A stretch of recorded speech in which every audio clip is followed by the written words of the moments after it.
پھر دوسری لگایا, پھر تیسری لگایا, دیکھا دیکھ تینوں لگا دی. اللہ کے رسول صلی اللہ علیہ وسلم اس عمل سے ناراض ہوئی کہ دیکھا دیکھی کیا, کہا سب کے نکال دو, یہ بار مت کرو اس لیے کہ تم نے ایک دوسرے کے دیکھا دیکھی میں کیا.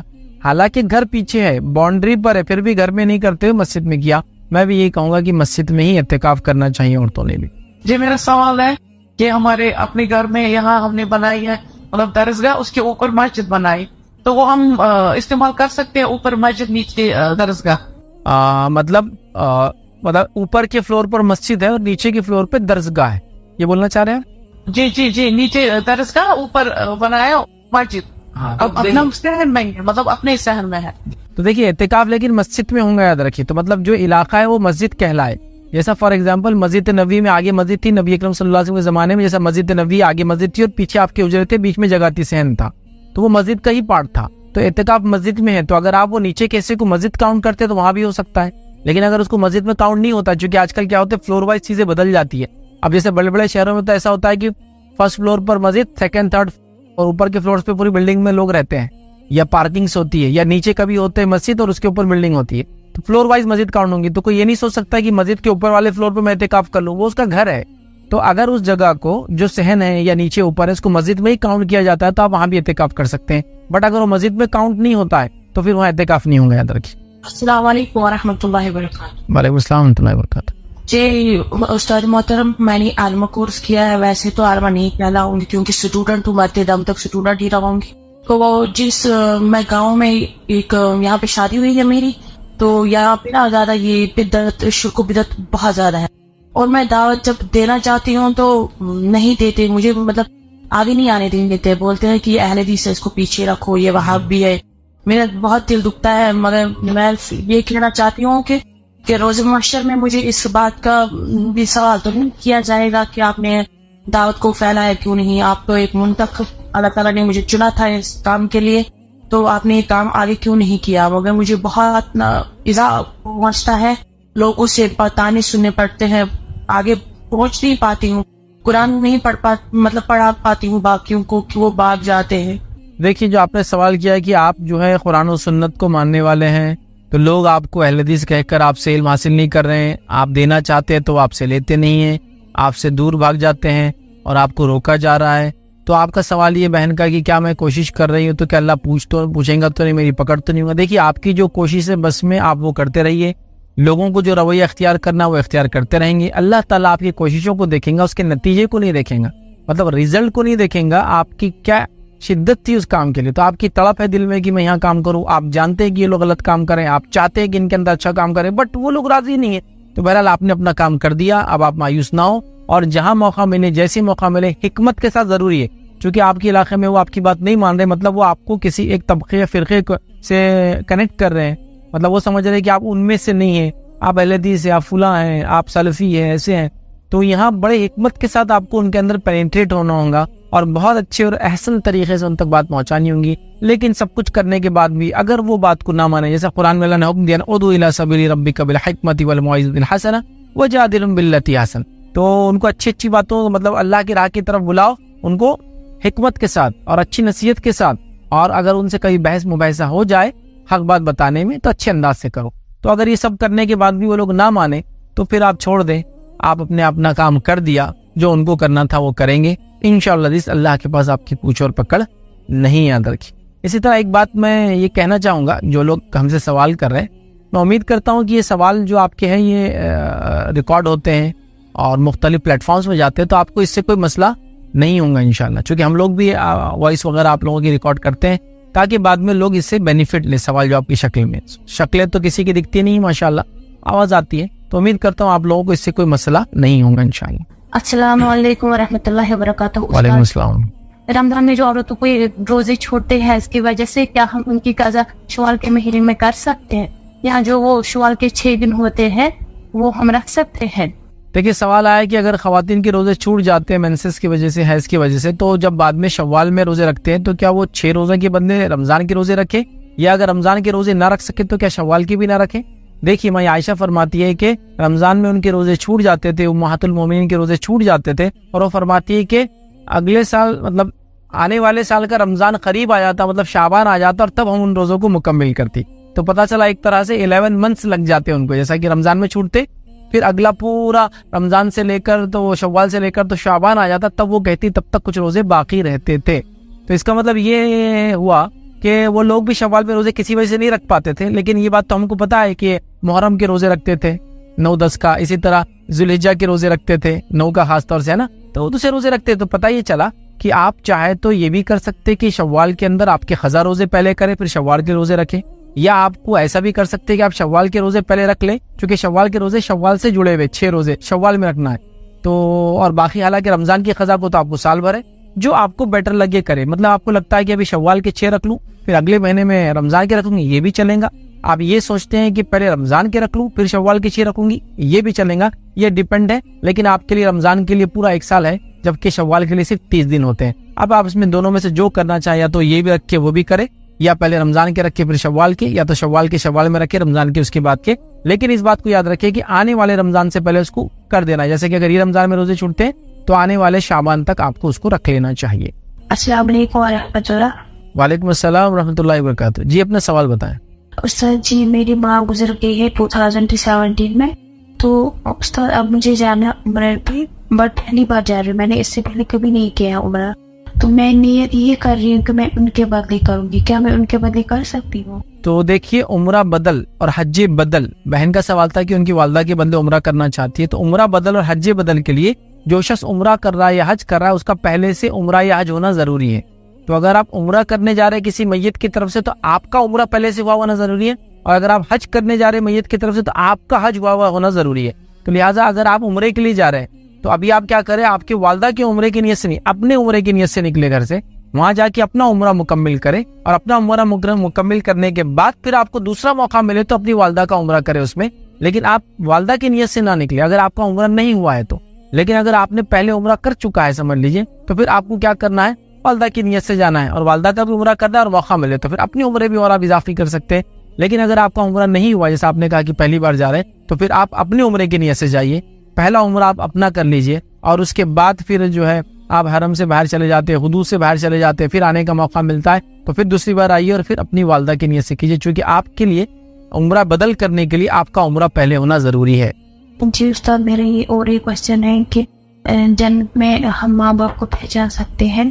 دیکھیے سوال ہے کیا جنت میں ماں باپ کو پہچان سکتے ہیں؟ ہاں، انسان اپنے ماں باپ کو پہچانیں گا، اپنے پچھلی نسلیں گزری بھی ان کو پہچانیں گا، جو بچے بعد میں آئیں گے ان کو پہچانیں گا، سب کا تعارف ہو جائیں گا، مطلب یہ ان کے تھے وہ ان کے بچے تھے. انسان تو کتنوں کو دیکھتا ہے، کبھی اپنے بچوں کو اور کبھی ان کے بچوں کو، آپ کو سب پتہ چل جائیں گے وہ کون ہے.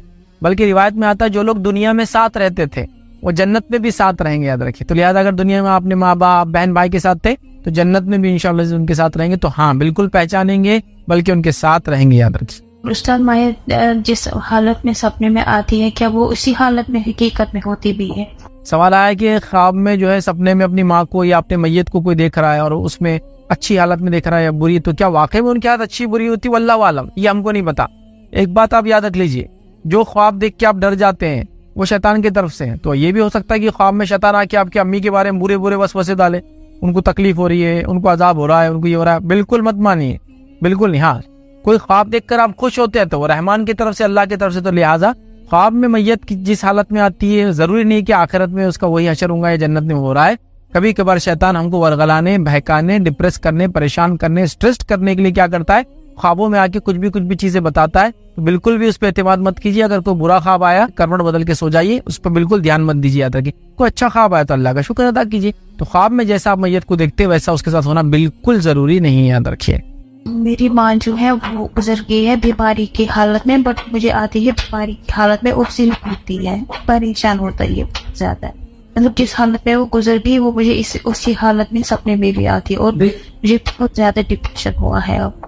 جی دیکھیے میں وہی آپ کو کہہ رہا ہوں، یہ جو آپ کی والدہ کی بیماری کی حالت میں آپ ان کو خواب میں دیکھ رہے ہیں اور اس کے بعد آپ پریشان ہو رہے ہیں، یہ شیطان کی طرف سے. میں نے اس لیے کہا شیطان کیا کرتا ہے، خواب کے ذریعے بہت لوگوں کو تکلیف پہنچاتا ہے، اسٹریسفل کر دیتا ہے، ڈپریس کر دیتا ہے، پریشان کرتا ہے، زندگی اجیرن کر دیتا ہے، جی نہیں پاتے لوگ. تو آپ بالکل بھی اس کیفیت کو مت دیکھیے. اعوذ باللہ من الشیطان الرجیم پڑھیے، اس کو چھوڑیے، اپنی والدہ کے لیے توبہ کیجیے، استغفار کیجیے. مومنوں کا استغفار دوسروں کے لیے قبول ہوتا ہے، ایک دوسرے کے لیے ان کے لیے توبہ کیجیے، ان کی طرف سے استغفار کیجیے، صدقات وغیرہ دیجیے، خیرات دیجیے، ان کی اچھی باتیں جو ان کے اندر تھی اس کو لوگوں سے بیان کیجیے. کوئی اچھا کام کرے گا تو اس کو آگے بڑھائیے. یہ سب بہرحال آپ کو ان کے لیے کرنا ہے. لیکن یہ آپ ان کی وہ کیفیت دیکھ کے بالکل ڈپریس نہ ہو, اس کو بالکل شیطان کا وسوسہ سمجھ کے چھوڑ دیں اس کو. جزاکاللہ خیر. السلام علیکم. وعلیکم السلام ورحمۃ اللہ وبرکاتہ. جن کمانا جائز ہے کہ نہیں, مطلب موقع کو اپنے ساتھ رکھنا. بھائی کا سوال ہے کیا موکل کو جو جن وغیرہ ساتھ ہو رکھنے کا لوگ دعویٰ کرتے ہیں وہ رکھنا جائز ہے؟ نہیں. تو یاد رکھیں کسی بھی جن کو اپنے قبضے میں رکھنا جائز نہیں ہے. اور دوسرا, جن انسان کے قبضے میں آتا ہی نہیں ہے, چونکہ جو مخلوق چھپی ہوئی ہے اس کو آپ کنٹرول کیسا کریں گے؟ جیسا میں وہ انسان ہوں, میں دکھتا ہوں, گوشت پوش کا بنا ہوں, جن تو دکھتے بھی نہیں. اب جو دکھتا نہیں میں بولا میرے قبضے میں, وہ بولتا ہے آپ کو آپ کے قبضے میں, وہ ہوتا نہیں لیکن آپ کے قبضے میں, وہ دعویٰ کرتا ہے کہ وہ آپ کے قبضے میں لیکن وہ آپ کو اپنے قبضے میں رکھ کے کام لیتا ہے عام طور سے. تو موکل کا رکھنا جائز نہیں ہے, شرن درست نہیں ہے. میرا مطلب یہ کہ اگر کسی میں جن غصہ ہوا ہوگا, میرا مطلب یہ کہ وہ اس کو اپنے کنٹرول میں کر سکتا ہے کہ نہیں؟ نہیں, اگر آپ کے اندر بھی کوئی جن ہے تو اس کو آپ کنٹرول میں نہیں کر سکتے. مطلب کنٹرول میں کر سکتا ہے کیا؟ آپ یہ کوشچن کرنا چاہ رہے کہ میں ایسا کروں کیا, یا ایسا ہو سکتا ہے تو میں کروں, تو مت کیجیے, اس لیے کہ اللہ نے ان کو آزاد بنایا, ہم کو آزاد بنایا. وہ اپنی زندگی جیے, ہم اپنی زندگی جیئیں گے انشاءاللہ. تو اس کو کنٹرول میں مت کیجیے, بس اس کو یہ کہیے کہ آپ کے جسم سے نکل جائے, اگر وہ آپ کی بات سنتا ہے, یہ کافی ہے انشاءاللہ. السلام علیکم سر. وعلیکم السلام ورحمۃ اللہ. میرا سوال یہ ہے کہ روزہ فرض ہونے کی کیا شرائط؟ دیکھیے, روزہ فرض ہونے کے لیے کہ انسان جو ہے مسلمان ہو, عاقل ہو, عقل والا ہو, مطلب پاگل وغیرہ نہ ہو, بالغ ہو, یاد رکھیے, تو اس کو روزہ اس کے اوپر فرض ہے. پھر چاہے وہ مرد ہو, چاہے عورت ہو, چاہے آزاد ہو, چاہے غلام ہو, سب رکھیں گے روزہ, پھر یاد رکھیے. لہٰذا بالغ ہو, مسلمان ہو پہلے تو, پھر بالغ ہو, اڈلٹ ہو, مطلب اسلامکلی جب نماز فرض ہوتی تب روزہ بھی فرض ہو جاتا ہے, یاد رکھیے. اور اس کے ساتھ ساتھ جو ہے وہ عقل مند بھی ہو, یاد رکھیے, تو بس اس پہ روزہ ہو جاتا ہے. پھر باقی سب کنڈیشنل ہے کہ بیمار نہ ہو, مسافر نہ ہو, تو کنڈیشنل. لیکن یہ 3 چیزیں اگر ہو جائے تو روزہ انسان انشاءاللہ عزیز رکھ سکتا ہے. جزاکاللہ. السلام علیکم ورحمۃ اللہ. وعلیکم السلام ورحمۃ اللہ وبرکاتہ. سر یہ جو آن لائن پیسے کمانا, آن لائن ٹریڈنگ کر کے کسی بھی ایپ سے, سر یہ جائز ہے یا نہیں؟ دیکھیے, آن لائن ٹریڈنگ کر کے ایپ سے پیسے کمانا جائز بھی اور ناجائز بھی. یہ ڈیپینڈ ہے کہ کیا ایپ ہے اور کیا ٹریڈ ہو رہا ہے. مطلب جیسا کہ اب کوئی بول رہا ہے کہ میں جوئے کا ایک ایپ ہے اس کو پروموٹ کر رہا ہوں, تو مجھے اس میں کوپن ملتا ہے, اس میں انسینٹیو ملتا ہے, اس کے پیسے ملتے ہیں, اس میں ارننگ ہوتی ہے, تو جائز نہیں ہے. سمجھے آپ؟ تو ایپ بھی جائز ہو اور جو پروڈکٹ سیل کیا جا رہا ہے وہ بھی جائز ہو, تو پھر آپ کی انکم جائز ہے. جیسا کہ میں نے کوئی مارکیٹ کھول رکھا ہے اور ایپ کے تھرو میں پروڈکٹس بیچتا ہوں, تو پروڈکٹس بیچنا جائز ہوا. لیکن ایپ کے تھرو پروڈکٹ بیچتا ہوں لیکن حرام پروڈکٹ بیچتا ہوں, تو ایپ جائز ہوا, پروڈکٹ حرام ہوا. تو ایپ کا بھی جائز ہونا ضروری ہے, پروڈکٹ کا بھی جائز ہونا ضروری ہے. تو ایپ کے تھرو پروڈکٹ بیچنا, سیل کرنا, چیزوں کو خرید و فروخت کرنا, ریفرلس لینا, لیکن جائز چیزوں میں, جیسا کہ میں کسٹمر کو ریفر کروں گا آن لائن تو مجھے اس کو چارج ملے گا, یہ جائز ہے. لیکن حرام چیزوں کو, حرام ایپس کو, حرام چیزیں اس میں ٹریڈ ہو رہی ہے, بک رہی ہے, تو یہ بہرحال بالکل بھی جائز نہیں ہوگا, یاد رکھیے. جیسے بٹ کوائن وغیرہ ہیں, ان پہ مطلب پیسے لگانا, کبھی یہ کم ہوتے ہیں کبھی اوپر ہوتے ہیں, اتنے سے دیکھیے, بٹ کوائن وغیرہ کے تعلق سے میرا ایک اس میں تفصیلی جواب ہے, آپ اس میں میرے نام سے ڈالیے bitcoin crypto currency advocate Faiz Syed, تو میں نے اس میں تفصیلاً دیا ہے, میں نے بتایا بھی, اس میں کنڈیشنل چیزیں ہیں کچھ, آپ اگر وہ دیکھیں تو میں سمجھتا ہوں اور زیادہ کلیئرلی آپ کو آنسر ملیں گا. بس جنرل اگر سینس میں کہوں تو فی الوقت انڈیا کے اندر اگر آپ رہتے ہو تو انویسٹ نہ کریں, یہ آپ کے لیے بہتر ہے. لیکن ایسی جگہیں جائیے